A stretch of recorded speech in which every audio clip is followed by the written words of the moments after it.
Vous soutenez la reprise des frappes israéliennes sur Gaza?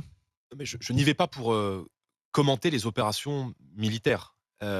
J'y vais parce que je crois qu'il est de notre devoir, dans un temps politique et pour un mouvement politique qui a vocation à arriver au pouvoir, de dialoguer avec toutes les nations du monde qui mènent un combat contre le fondamentalisme Donc islamiste. vous soutenez le gouvernement Israël mène Netanyahou? ce combat contre le fondamentalisme islamiste. Je n'y vais pas pour parler du conflit, j'y vais pour parler de la lutte nécessaire contre l'antisémitisme et notamment de la remontée de l'antisémitisme et des actes antisémites depuis notamment le 7 octobre. Et il faut bien le dire Oui, mais pas on aussi, aimerait se connaître votre pris en position sur le étau. conflit. Oh bah, ma Et position, elle est sur le conflit, elle est extrêmement claire.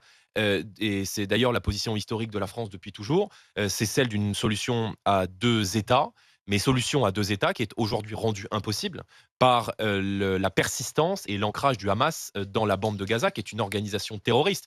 Et au-delà de ce qui se passe au Proche-Orient, moi, mon inquiétude, c'est de constater avec une forme d'inquiétude que l'idéologie du Hamas, elle est déjà sur le sol français. Vous voulez pas Et, vider la bande de Gaza comme Donald Trump? je pense que c'est un projet qui est extrêmement, extrêmement ambitieux. Je mets des gros guillemets. Encore une fois, Ah, vous dites la c'est ambitieux, position c'est de la France, ambitieux. Vous mais n'avez pas dit que vous étiez contre. mais parce C'est que ça plutôt n'a pas de sens. utopiste. Mais parce que ça n'a pas de D'accord. sens au moment où on se parle.